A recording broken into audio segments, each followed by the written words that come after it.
size of its economy, but the health, happiness, and dignity of every citizen.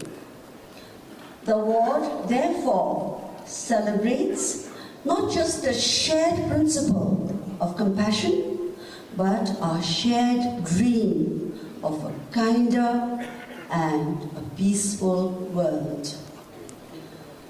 This award feels personal, for it affirms the mission that I began some 22 years ago with the Tharayana Foundation. It was born from my travels to the far corners of Bhutan. There, in the humble homes and remote villages, I witnessed hardship that broke my heart, yet also resilience that inspired it. From that experience came a simple, unbreakable conviction that everyone should benefit from the opportunities that are available and no one should be left behind.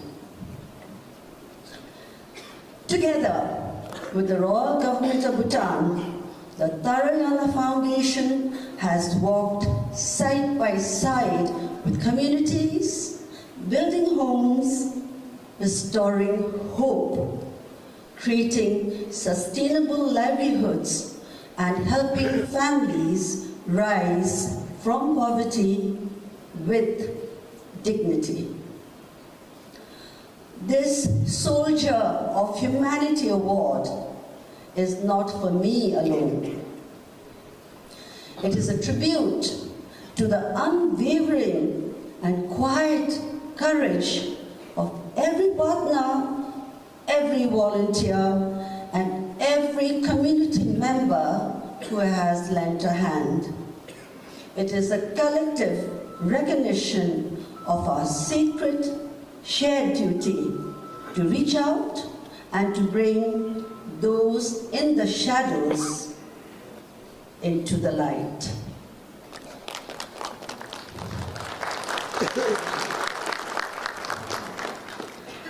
Our shared commitment to humanity is underpinned by the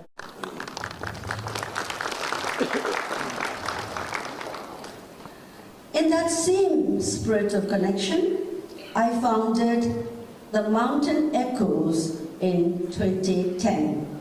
It is Bhutan's first literature festival, born as a bridge of words, art, and shared stories between Bhutan and India. It has now blossomed into Bhutan Echoes, and it continues to reaffirm our belief that literature and culture are not luxuries, but they are life. He understood tireless dedication to the upliftment and dignity of the marginalized is a recognition that touches my heart deeply. Both of us philosophy